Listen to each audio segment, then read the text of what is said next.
पहाड़ समाचार आप देख रहे हैं, आपके साथ मैं हूं चांदनी धवन। बुलेटिन की शुरुआत बड़ी खबर के साथ करेंगे। देहरादून से इस वक्त की बड़ी खबर मिल रही है। नेता प्रतिपक्ष पर बंशीधर भगत की अभद्र टिप्पणी का मामला। सीएम त्रिवेंद्र ने नेता प्रतिपक्ष से मांगी माफी। सीएम ने ट्वीट करके माफी मांगी। बड़ी खबर है इस वक्त की। दरअसल बंशीधर भगत की अभद्र टिप्पणी का ये पूरा मामला है और इस पूरे मामले पर सीएम त्रिवेंद्र ने नेता प्रतिपक्ष से माफी मांगी है। सीएम ने ट्वीट करके माफी मांगी।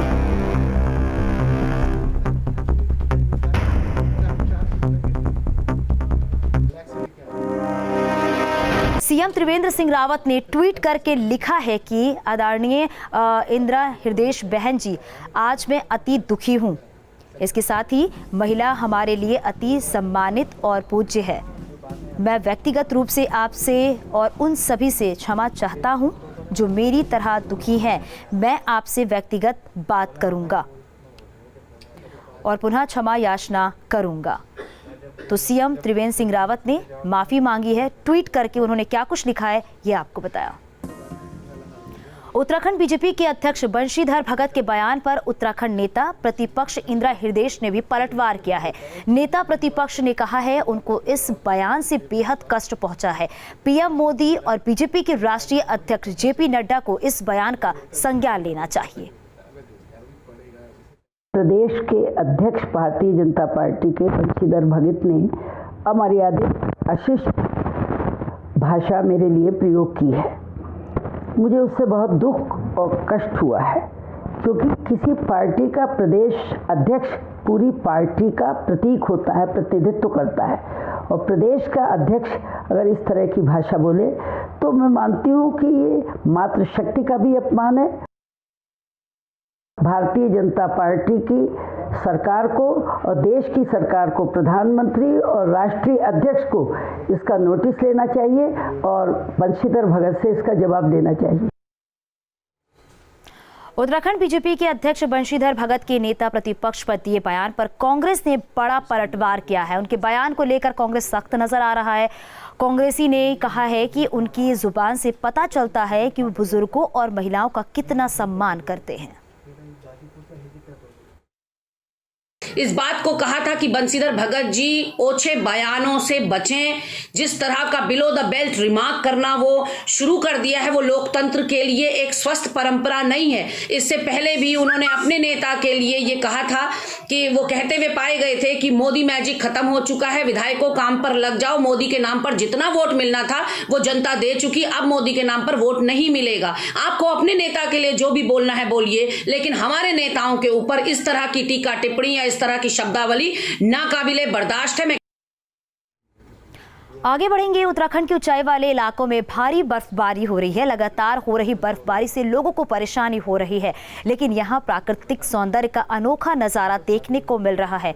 हम आपको जो तस्वीरें दिखा रहे हैं वो तस्वीरें उत्तरकाशी जिले की है। तो देखिए कितना खूबसूरत नज़ारा है। ये उत्तरकाशी की तस्वीरें हैं। लगातार बर्फबारी हो रही है। प्राकृतिक सौंदर्य का जो अनोखा नज़ारा है वो देखने को मिल रहा है। और सबसे पहले ये तस्वीरें आपको न्यूज स्टेट उत्तराखंड उत्तर प्रदेश पर दिखा रहे हैं, क्योंकि पहाड़ी इलाकों की अगर बात करें, पहाड़ों पर लगातार बर्फबारी हो रही है। और इस नज़ारे की अगर बात करें तो इसको देखने के लिए जो पर्यटक की संख्या है वो लगातार बढ़ जाती है।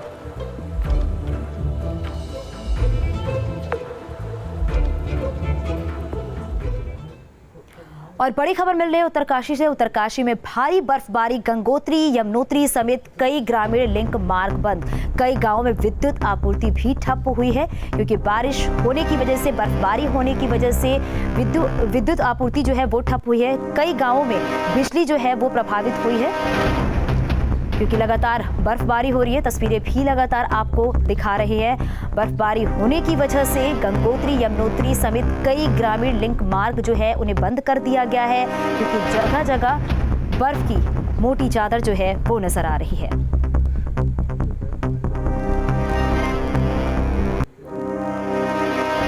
उत्तराखंड के हिमालयी क्षेत्रों में बर्फबारी होने से सर्दी का सितम बढ़ गया है। केदारनाथ धाम में अभी तक 3 फीट से ज्यादा तक बर्फबारी हो चुकी है।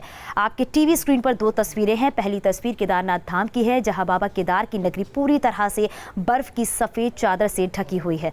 केदारनाथ में हर ओर सिर्फ बर्फ ही बर्फ दिखाई दे रही है। जबकि दूसरी तस्वीर चमोली की है। यहाँ बद्रीनाथ धाम में भी खूब बर्फबारी हुई है, जिससे प्रदेश में सर्दी का सितम बढ़ा हुआ है।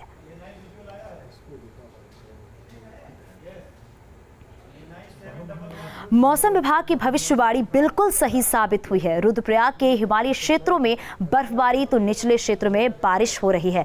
बर्फबारी और बारिश की वजह से कड़ाके की ठंड ने लोगों को परेशान कर दिया है। पहाड़ पर बर्फबारी होने के बाद पर्यटक चोपता की ओर जा रहे हैं, जबकि निचले क्षेत्रों में बारिश होने के बाद लोग अलाव का सहारा भी ले रहे हैं। यहाँ पर बर्फबारी होने के बाद पर्यटकों ने चोपता दुगलबिट्टा का रुख किया है। यहाँ भारी संख्या में पर्यटक पहुंचकर बर्फबारी का आनंद ले रहे हैं।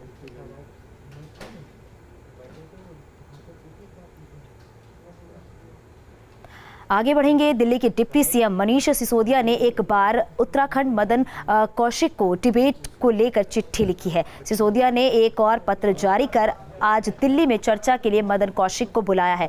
इसके अलावा उन्होंने इस बार सीएम त्रिवेंद्र रावत के करीबियों के स्टिंग का जिक्र किया है। इसके अलावा सीएम के ड्रीम प्रोजेक्ट सूर्याधार झील में करप्शन का जिक्र कर कई सवाल भी खड़े किए हैं। आपको बता दें, सोमवार को सिसोदिया ने मदन कौशिक का डिबेट के लिए इंतजार किया था, मगर मदन कौशिक नहीं पहुंचे थे। तो मनीष सिसोदिया मदन कौशिक का जो वार है वो देखने को मिला है। पहाड़ पॉलिटिक्स में चिट्ठी वॉर भी देखने को मिला है यहाँ पर। साथ ही दिल्ली डिप्टी सीएम मनीष सिसोदिया ने पत्र जारी किया है। उत्तराखंड मंत्री मदन कौशिक को ये पत्र जारी किया है। मदन कौशिक का दिल्ली में इंतजार करेंगे, इस बात का जिक्र जो है मनीष सिसोदिया ने किया है। 6 जनवरी को करूंगा इंतजार।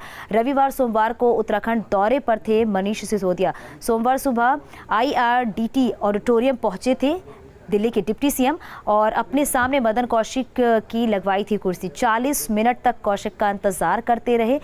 डोईवाला विधानसभा क्षेत्र के स्कूल का निरीक्षण भी किया था दिल्ली के डिप्टी सीएम ने। सीएम त्रिवेंद्र रावत का विधानसभा क्षेत्र है और साथ ही शिक्षा, स्वास्थ्य, बिजली, पानी और रोजगार का मुद्दा भी अहम है। सीएम जनहित में किए गए 5 काम भी गिनाए और 16 दिसंबर 2020 को आए थे उत्तराखंड। उत्तराखंड में बीजेपी अभी से चुनाव की तैयारी में जुटी है। बीजेपी के प्रदेश अध्यक्ष बंशीधर भगत इन दिनों प्रदेश के 70 विधानसभा सीटों का दौरा कर रहा है। मंगलवार को भगत ने भीमताल विधानसभा का दौरा किया और इस दौरान बंशीधर भगत ने कहा कि पहले दौरे में उनके द्वारा 5 विधानसभा सीटों पर दौरा किया गया था और अब 8 विधानसभा सीटों का दौरा करना है, जो 12 जनवरी को चंपावत में खत्म होगा। बंशीधर भगत ने कहा कि इस प्रवासी दौरे का उद्देश्य कार्यकर्ताओं के मनोबल को ऊंचा करना है। वहीं पूर्व सीएम हरीश रावत द्वारा सरकारी रोजगार दिए जाने पर किए गए ट्वीट पर बंशीधर भगत ने निशाना साधा। तल्ख अंदाज में टिप्पणी करते हुए कहा कि कांग्रेस की सरकार में जितनी भी सरकारी नौकरियां मिली हैं, उनका लेखा जोखा सरकार ने अखबारों के माध्यम रख दिया है और अब सरकार इस पर कोई बहस नहीं करना चाहती। उन्होंने कहा कि अगर हरीश रावत ने अपनी सरकार में रोजगार दिया होता तो वो 2 जगह से चुनाव नहीं हारते। हाथ कंगन को तो आरसी क्या, पढ़े लिखे को फारसी का। इतिहास साक्षी है। हमने अपने किए गए किस विभाग को कितना रोजगार दिया है हमने घोषित कर दिया है। उसको वो चैलेंज करें या फिर अपने किए गए कामों की सूची जारी करें, हम मान जाएंगे। हमें तो बहस करनी नहीं है। सीधी बात है, हमने जो काम किए, जितने को रोजगार दिया वो हमने अखबार में दे दिया और वो भी इस तरह से दे दे तो हम मानेंगे। खाली हवा में गांठें मारना इनकी आदत हो गई है। कुछ भी नहीं किया, इसके कारण तो 2-2 जगह से चुनाव हारे। कुछ भी नहीं किया, इसलिए कांग्रेस की दुर्गत हुई। उत्तराखंड के CM Trivendra Singh Rawat isolation period पूरा करने के बाद काम पर लौट आए हैं। सीएम त्रिवेंद्र सिंह रावत ने दिल्ली स्थित आवास में फाइलों का निस्तारण किया। बता दें, कुछ दिन पहले ही सीएम त्रिवेंद्र सिंह रावत को दिल्ली एम्स से छुट्टी मिल गई थी। दरअसल 18 दिसंबर को सीएम की रिपोर्ट पॉजिटिव आने के बाद वो होम आइसोलेशन में चले गए थे। उसके बाद उनकी तबीयत बिगड़ने पर देहरादून के अस्पताल में भर्ती किया गया था। अगले ही दिन सीएम को देहरादून से दिल्ली एम्स शिफ्ट किया गया।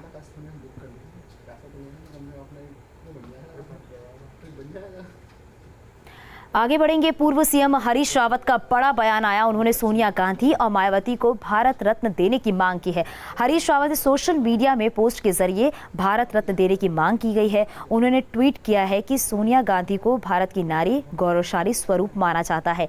इसके अलावा मायावती ने पीड़ित शोषित लोगों के मन में अद्वितीय विश्वास का संचार किया है।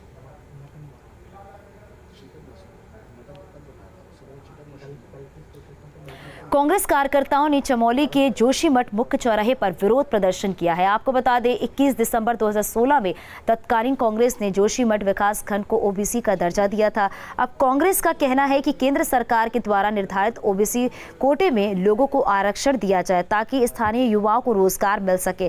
कांग्रेसी कार्यकर्ताओं का कहना है कि अगर इस ओर जल्द से जल्द प्रयास नहीं किया गया तो आने वाले समय में उग्र आंदोलन किया जाएगा।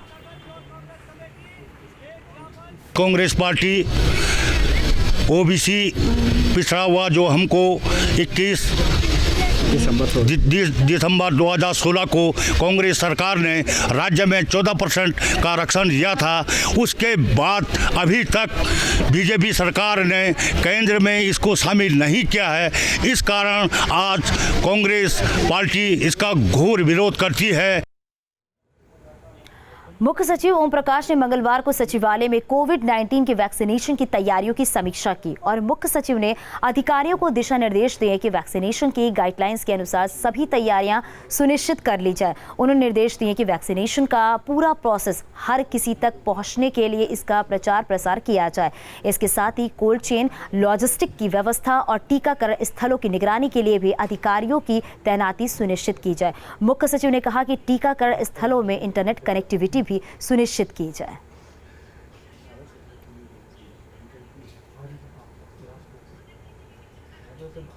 कांग्रेस के पूर्व प्रदेश अध्यक्ष किशोर उपाध्याय की कोरोना रिपोर्ट भी पॉजिटिव आई है और इसकी जानकारी किशोर ने खुद सोशल मीडिया पर शेयर की है। कोरोना पॉजिटिव आने के बाद किशोर दून मेडिकल कॉलेज चिकित्सालय में भर्ती हुए थे।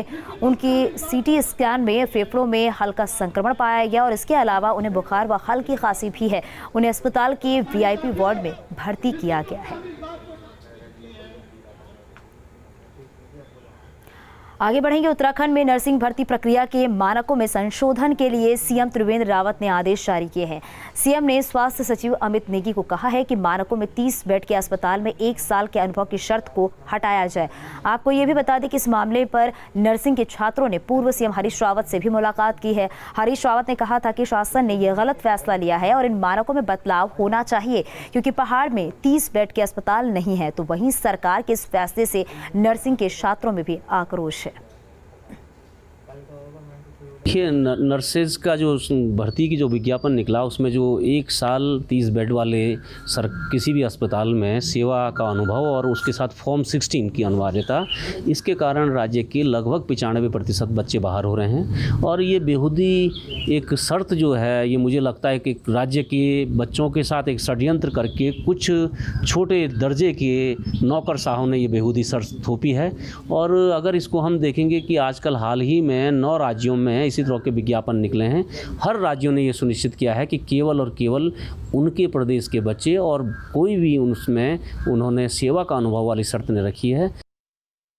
सर, ये बहुत गलत है क्योंकि फर्स्ट ईयर से लेके 4th ईयर तक हम लोग हॉस्पिटल में ही काम करते आ रहे हैं। बट जब वैकेंसी की बात आई, परमानेंट वैकेंसी की, तो हम लोगों से एक्सपीरियंस मांग लिया गया इसको भरने के लिए। इवन जब कोविड टाइम पे वैकेंसी की बात आई तो कोविड टाइम पे हम लोगों ने पूरा सहयोग किया, हम लोगों ने पूरा काम किया हॉस्पिटल्स में।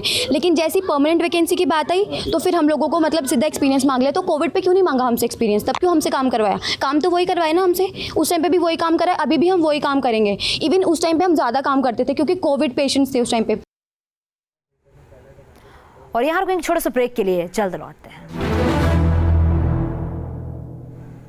ब्रेक के बाद बात करेंगे। पतंजलि योगपीठ पूरे 26 साल वर्ष का हो गया है। हरिद्वार में पतंजलि योगपीठ फेज 2 में कई कार्यक्रम आयोजित किए गए। कार्यक्रम में बाबा रामदेव, आचार्य बालकृष्ण समेत पतंजलि योगपीठ के कार्यकर्ता मौजूद रहे। इस मौके पर बाबा रामदेव ने कहा कि जीरो से हमारी यात्रा शुरू हुई थी। 26 सालों में योग, आयुर्वेद और स्वदेशी का जन आंदोलन पतंजलि योगपीठ बना है। बाबा रामदेव ने कहा कि कई क्षेत्रों में पतंजलि योगपीठ बड़ा कार्य करने जा रहा है।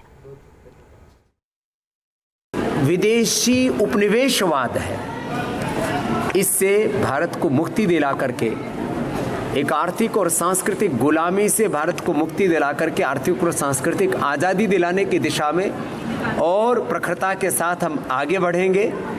ये 26 वर्ष होने पर हमारा संकल्प है। वैक्सीन को लेकर बाबा रामदेव का बड़ा बयान भी सामने आया है। उन्होंने कहा है कि कोरोना वैक्सीन की आवश्यकता नहीं है।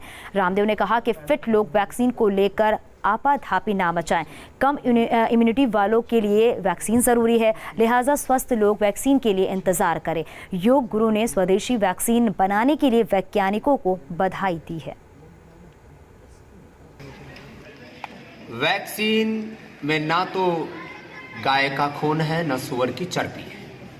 वैक्सीन से ना कोई नपुंसक होने वाला है और ना किसी राजनीतिक विरोधी दल की मौत होने वाली है या किसी को कोई बड़ा खतरा होने वाला है। सामान्य साइड इफेक्ट तो होते ही है वैक्सीनेशन आदि के, वो तो होंगे। वैक्सीन ना किसी पंथ की है, ना किसी पार्टी की है। वैक्सीन एक वैज्ञानिक शोध है और जिनकी इम्यूनिटी कम है उनको जरूर लगवानी है। जिनको पहले से ही बीपी की प्रॉब्लम है, हार्ट की प्रॉब्लम है, डायबिटीज़ है, अंग ट्रांसप्लांट कराए हुए हैं और इम्यूनिटी कमज़ोर है, आयु ज़्यादा है, उनको लगानी चाहिए। जो मेरी तरह से स्वस्थ है, जिनको ना बीपी है, ना शुगर है, ना ओबेसिटी है, ना कोई कमजोरी है, ना कोई लाचारी है, उन लोगों को प्रतीक्षा करनी चाहिए। हमने तो अपना प्रतीक्षा सूची में नाम लिखा हुआ है 2025 में। तो क्यों इतनी आपाधापी है कि कुछ लोग घरों में कैद बैठे हुए हैं कि जब वैक्सीन लगेगी तभी बाहर निकलेंगे। वैक्सीन लगने के भी 2 महीने बाद इम्यूनिटी पैदा होगी, वो 6 महीने रहेगी या 9 महीने रहेगी तो भविष्य बताएगा। आगे बढ़ेंगे। अयोध्या में बनने वाले भगवान राम के भव्य मंदिर निर्माण को लेकर सहयोग अभियान चलाया जा रहा है। हल्द्वानी में केंद्रीय प्रबंधक समिति के सदस्य ने बताया कि अभियान 15 जनवरी से शुरू होकर 5 फरवरी तक चलेगा। कुमाऊं में 24 लाख परिवारों तक पहुंचने का लक्ष्य रखा गया है। इस दौरान कूपन के जरिए धनराशि इकट्ठा कर बैंक में डाली जाएगी। बता दें कि हल्द्वानी में कुमाऊं संभाग कार्यालय का भी शुभारंभ किया गया, जिसमें कुमाऊं क्षेत्र के ग्रामीण इलाकों में सहयोग राशि इकट्ठा कर व्यापक अभियान की मॉनिटरिंग की जाएगी। 14,000 गांव जाने की योजना, 24 लाख परिवारों तक जाने की योजना, इस समय की अवधि में यह लक्ष्य पूरा करेंगे। और उसके बाद जो बचे कुचे गांव होंगे उनको भी हम बाद में संपर्क करके जन जन तक राम के विषय को, राम जन्मभूमि पर मंदिर निर्माण हो रहा है, ये केवल राम जन्मभूमि पर मंदिर, राम का मंदिर नहीं तो राष्ट्र निर्माण का मंदिर है। उत्तराखंड के पर्यटन सचिव दिलीप जावलकर टिहरी पहुंचे, जहां उन्होंने टिहरी बांध झील क्षेत्र में 13 डिस्ट्रिक्ट 13 डेस्टिनेशन के तहत हो रहे निर्माण कार्यों और पर्यटन संबंधित गतिविधियों का स्थलीय निरीक्षण किया। पर्यटन सचिव ने अधिकारियों को निर्देश दिए डोबरा में दुकानों के लिए आवंटित भूखंडों पर व्यवस्थित और एक रूपता से निर्माण कार्य कराए जाने के निर्देश दिए। टिहरी पहले से ही पर्यटन की दृष्टि से बहुत ही महत्वपूर्ण जगह है और उसी के चलते 13 डिस्ट्रिक्ट 13 डेस्टिनेशन के अंतर्गत भी उसका चयन किया गया है। टिहरी के लेक के अराउंड कुछ एक प्रोजेक्ट्स हमने 13 डिस्ट्रिक्ट 13 डेस्टिनेशन के तहत आइडेंटिफाई किए हुए हैं और उनके DPR बनने का काम चल रहा है। साथ ही में एक प्रोजेक्ट जो हमने एक्सटर्नल एडेड प्रोजेक्ट के अंतर्गत हम लोगों ने ADB या फिर ब्रिक बैंक को हैंड ओवर किया हुआ है, जिसमें हम लोगों को इन प्रिंसिपल अप्रूवल मिला है 1200 करोड़ रुपए का। हरिद्वार में होने वाले कुंभ मेले के दौरान सुरक्षा के पुख्ता इंतजाम के लिए पुलिस जी जान से जुटी हुई है। पुलिस इस बार हाईटेक टेक्नोलॉजी अपनाने जा रही है, जिससे आसमान से लेकर जमीन तक असामाजिक तत्वों पर नजर रखी जा सकेगी। कुंभ पुलिस की ओर से मेला क्षेत्र में CCTV के अपग्रेड के साथ साथ नए कैमरे भी लगाए जा रहे हैं। करीब 1200 प्राइवेट CCTV को चयनित किया जा रहा है ताकि जरूरत पड़ने पर सभी का उपयोग किया जा सके। कुंभ मेला जैसे जैसे नजदीक आ रहा है वैसे वैसे ही प्रशासन भी कार्य को गति दे रहा है। हरिद्वार में हो रहे अवैध अतिक्रमण को हटाने का कार्य तेजी से चल रहा है। मंगलवार को ADM गोपाल सिंह चौहान के नेतृत्व में रावली महमूद चौराहे से लेकर बैरियर नंबर 6 तक अतिक्रमण हटाओ अभियान चलाया गया। क्षेत्र में हो रहे अवैध अतिक्रमण को JCB की मदद से जमींदोज किया गया। आपको ये भी बता दें, PWD द्वारा पहले भी यहाँ अवैध निर्माण को हटाने के लिए नोटिस दिया गया था। जिस रोड से अतिक्रमण हटाया गया है उसका सौंदर्यीकरण किया जाना है। रोड पीडब्ल्यूडी की है और पीडब्ल्यूडी द्वारा बताया गया है कि हमने पूर्व में भी नोटिस दे रखा थे और 4 दिन से ये लोग अनाउंसमेंट भी कर रहे हैं और लगातार अनाउंसमेंट भी कर रहे हैं। इनको समय भी दिया गया है क्योंकि इस रोड का सौंदर्यीकरण भी होना है और वाइडनिंग भी होनी है। उसको दृष्टि का जो भी अवैध अतिक्रमण है उसको हटाया जा रहा है। फिलहाल तो ये रावली महदूद तिराहे से लेके जो हमारा वेरिएंट नंबर 6 है वहाँ तक की डिमांड की है पीडब्ल्यूडी ने हमसे। फिलहाल तो वहाँ तक हटाया जाएगा और आगे भी अगर संबंधित विभाग अगर डिमांड करता है तो हम उनकी भी मदद करेंगे। उत्तरकाशी में 2 दिनों से जिला पंचायत सदस्य डीएम कार्यालय के बाहर धरने पर बैठे हैं। जिलाधिकारी ने मौके पर पहुंचकर इन धरना को समाप्त कराया। बता दें कि जिला पंचायत की ओर से करोड़ों के कार्य धरातल पर न करने का मामला तूल पकड़ता जा रहा है। भ्रष्टाचार के खिलाफ सख्त कार्रवाई की मांग को लेकर जिला पंचायत सदस्य कड़ाके की ठंड के बीच कलेक्ट्रेट परिसर में धरने पर बैठे थे। इनका कहना है कि जांच रिपोर्ट में भ्रष्टाचार का खुलासा हुआ है मगर अभी तक कोई जांच नहीं हो पाई है। जिलाधिकारी ने जांच पूरी होने की बात कही है। उन्होंने हमें आश्वस्त किया कि सरकार पे पूरा विश्वास रखो और निष्पक्ष स्वतंत्र जांच होगी, दूध का दूध होगा, पानी का पानी होगा और विकास के पैसे जिन्होंने अपने जेब में रखे, दुरुपयोग किया, गबन किया, भ्रष्टाचार किया, उनसे वसूली भी होगी, जेल भी जाएंगे। और अभी के इस बुलेटिन में फिलहाल के लिए बस इतना ही, लेकिन खबरें जा रही हैं। आप बने रहिए न्यूज स्टेट के साथ।